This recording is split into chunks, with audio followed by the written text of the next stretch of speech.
good morning, good afternoon, good evening, wherever it might be in your part of the world.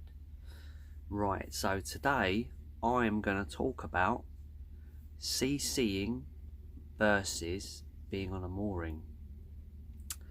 So we spent a year CCing our boat, and within that year we soon realised, due to work issues and the fact we have a small water tank, that we needed a mooring. Now initially we was basically going to moor for the winter periods and then take the boat out for the summer, but due to our old diesel engine not being adequate, too many things with it needed sorting out, we got a bracket welded on for safety and we just bought an outboard. The idea is that we are going to sell the outboard and recover the costs and put that back into sorting the engine out, but there was too many issues. Our rudder tiller tube was perforated, so water was leaking into the tank, nightmare. The keel cooling tank was rotten, so the tank wasn't providing water to the engine, which would probably been overheating the engine. So that's going to need a serious look into. So we stuck an outboard on the back of it, and it's quite a powerful outboard. An Evinrude 10 horsepower or 9.8, but I believe they are 15 horsepower, but due to legal reasons for the UK they have to mark them as 9.8. The only downside we had was that if we wanted to fit into a tight spot, or just in general in a lock reverse, there's very little reverse on an outboard compared to what you would have on a diesel engine. So this caused us cruising issues. If you're trying to get into a decent spot on the canal and you need to back up, it's very difficult. You're putting a lot of stress on the engine. So we had these issues. We have a small water tank. I couldn't tell you how many litres it is, but it isn't enough. So we had to go and retrieve water. We didn't want to keep driving the boat to the water point, so we had to go and retrieve water in one of those child buggy things you stick on the back of a bike. And we run out every 3 days, you know, maybe short of a week if we're lucky. So we were constantly bringing water back to the boat because we didn't want to keep moving it, because if we found a spot at a water point we had to get in there in reverse just to sit in a nice spot, we wouldn't be able to do it. You know, we'd have to go past and find another mooring and then come back and retrieve the water and bring it to the boat anyway. You know, muddy towpaths. It was just like nightmare. You couldn't ride our bicycles. We would always be riding around the streets at the back, getting lost. You know, in the summer it was brilliant, you know, but you have a lot of people walking up and down the towpath in the summer, so you can't really sit out on the towpath because everyone's talking to you. And if you're like me and you're quite private, everyone wants to chat. Oh, what's it like living on a boat, you know? And you've said it a million times and you get a little tired of it. Do you know what I mean? You're also going to get local nosy neighbours asking you how long you've been in a certain spot, and they will report you, you know. So this video is basically going to be about, if you've decided you want to buy a boat, you need to decide whether you're going to CC it or whether you're going to have it moored. Now the reality is, everybody buys a boat for the first time because they see these beautiful videos on YouTube, people cruising in the summer, barbecues, the scenery's fantastic, swans and the ducks, you know, going through bridges, passing beautiful trees and parks and stuff like that. What they won't show you is the reality of winter.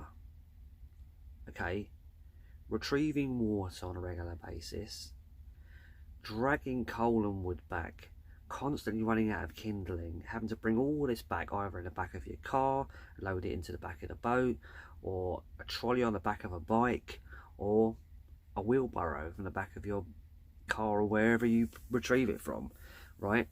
All these things, lack of solar,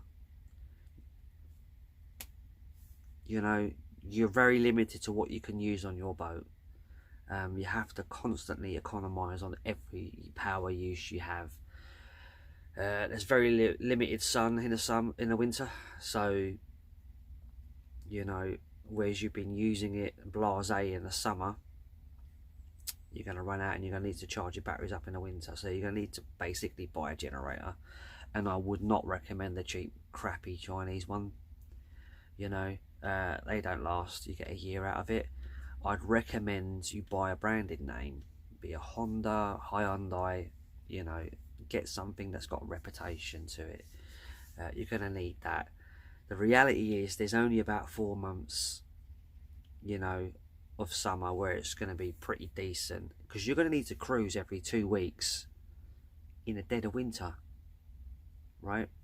If it's snowing, it doesn't matter. If you've got to the second week of your stay on a particular mooring, because you need to move every 2 weeks, if you get to that point and it's horrible out there and it's raining and it's miserable and it's freezing cold, you know, you're going to have to move regardless, because if you don't, they're going to tell you to move, right? And if you still go over, they're going to stick a ticket on your boat, okay? And then if you still don't move, they're going to put you on a 6-month restricted license, okay? So, you know, and the winters are far longer than the summers, man. So you're going to be spending a lot of your time cruising every 2 weeks from place to place. And if you don't prepare around the weather and maybe leave early, because you know the next day or the next day after that is going to be pretty stormy, right? You're going to be traveling in that hailstones, rain, snow, okay? And like I said earlier, there's a lot more winter than there is summer, right? So it could wear thin on you pretty quickly, you know. You're going to need to get your diesel. You're going to need to retrieve your petrol. Where's the nearest not train station, where's the nearest gas station? Where's the nearest supermarket? Because it constantly changes. You could be in the middle of nowhere. You've got a 5-mile walk or a 5-mile bike ride. If you've got a car, great. But here's the problem with a car. Every time you move your boat, you're going to need to walk back to the car. If you do it the other way, it's the same thing, okay? There's always going to be that space of walk in between. Some people buy fold-up bikes and put them in the back of their car, right? But it can really be a pain in the butt. It really can be a pain in the butt, you know. You start to soon realise there's a lot of work involved in living on a boat, CCing, and very little of the summer. And you're going to be living for those summer periods all the time, like, God, please, the summer can come so that I can just have like 5 minutes of decent weather and drive the boat, you know. You'll see those people with really beautiful boats, right, and they're smiling and they're all happy and life is brilliant and oh, what a wonderful life. I guarantee you them people are not CCing. They tuck that boat up nicely in a Marina, okay, over the winter, and they bring it out in the summer for a jolly, okay, right? It's hard. This is a hard life.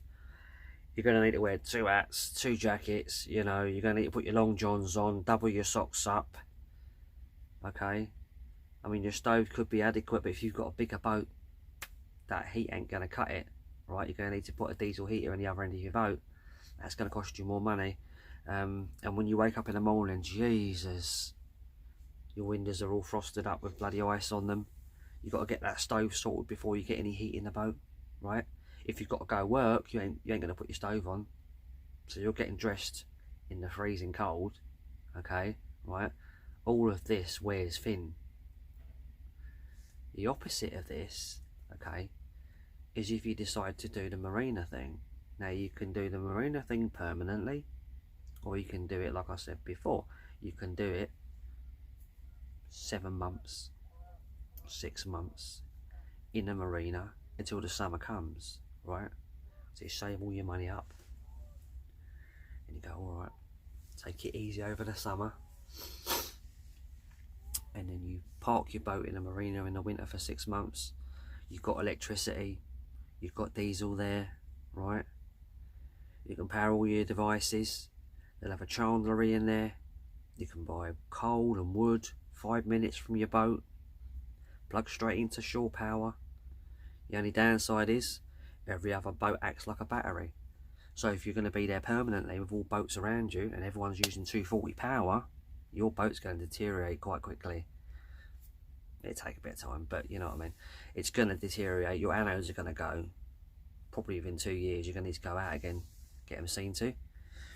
So basically, you can be there full time. Like I said, it will damage your boat eventually because of all the electricity around in the water.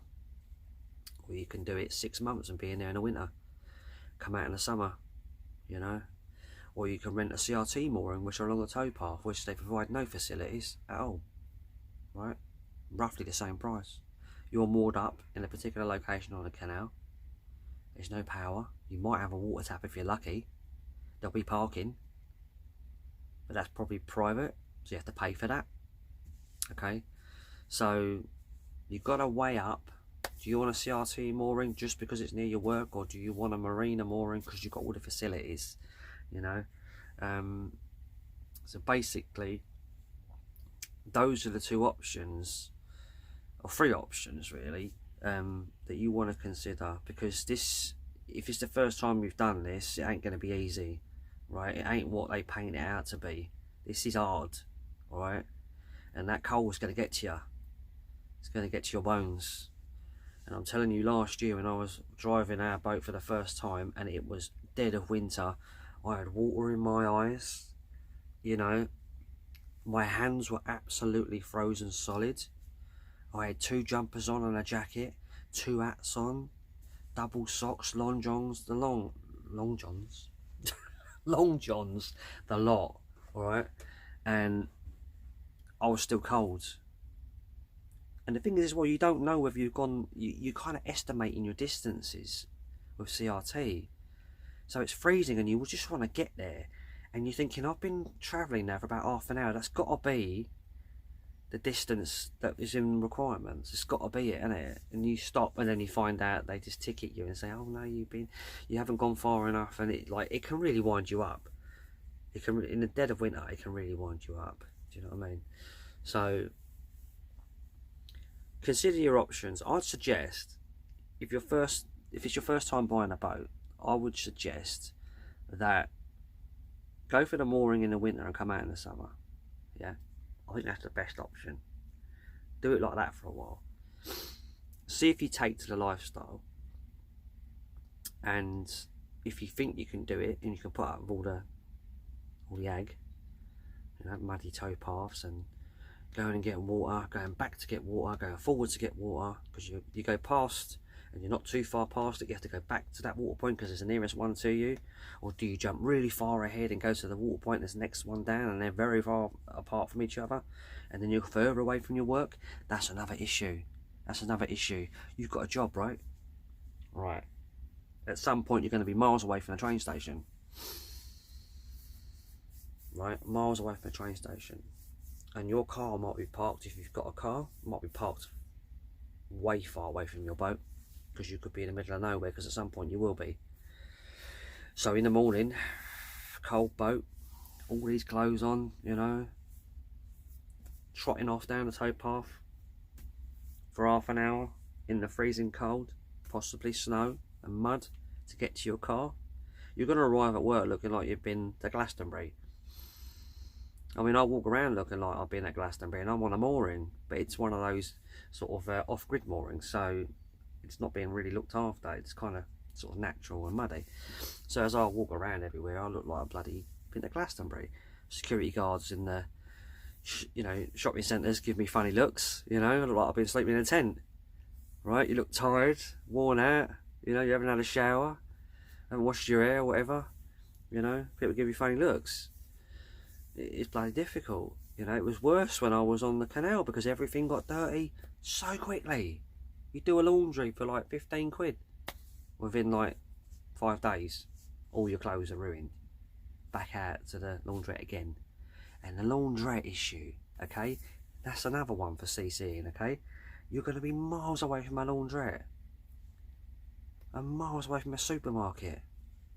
And miles away from a train station at some point. And at some point, you're going to have all of them all within your reach. But then you go the other way.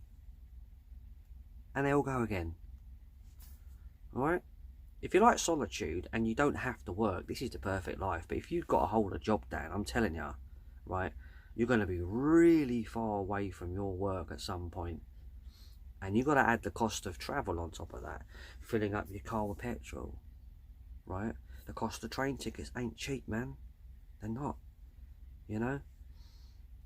Now, if you choose a marina that is located centralised to the station and a decent car park on site for your car, and your work ain't too far away, brilliant, right? But it's going to cost you money, isn't it? Every turn you take living on a boat, right? Money. It's not a free life that they say it is. I don't want to put it down, right? I don't want to put it down, but I'm telling you, this is not the ultimate like freedom life financially. You don't pay council tax. Brilliant. Okay, you're going to pay mooring fees for sure. If you CC, you've got to put up with all these things, and they may as well be coming at a price because they're hard, they're difficult, right? So you've got to put a price on that as well. You can put a price on that, you know, not having all these things at my disposal. Yeah, I put a price on that. Tiring is a price. Can you be tired and hold a job down at the same time? You know, is this going to have a knock-on effect to your work, having to do all these other things? So think about that, okay? Do your CC and go completely off-grid. Do you live in a mooring for 6 months of the year, come out in the summer and have all of the things at your disposal? Or do you live permanently in a marina all the time and just bring it out? Remember, you still need to CC, okay? Even if you have a permanent base, a marina, you still need to CC the canals. Every 2 weeks now you have to move. They've changed that now. You've got to move every 2 weeks. So yeah, those are your choices. Like I said, you know, 6 months in there, living there permanently, or go hardcore and CC the canal network. Now, if you don't have to work at all, you can just travel around the network. These things don't bother you, do you? You can just drive your boat to the nearest whatever, but you can't turn around and go back on yourself because CC will be on your back. You have to keep going in one direction, you know. So for example, your water point's here and you're there, and you go to the water point, you go back because Tesco's is there, and you think, oh, I'll stay over for the night. They've clocked you there before, so they're going to be like, you're going backwards where you should be going forward, so they might give you a ticket. So be careful, alright? So those are your options. Like I said, down to you. I'm just going to be truthful about it all, okay? It ain't all a bed of roses, as they say. This is quite a difficult life, alright? There's a lot of physical things you've got to do, alright? I hope that helps. Like, subscribe and all the other jizzy wazzy, and I'll see you on the next one. Bye bye.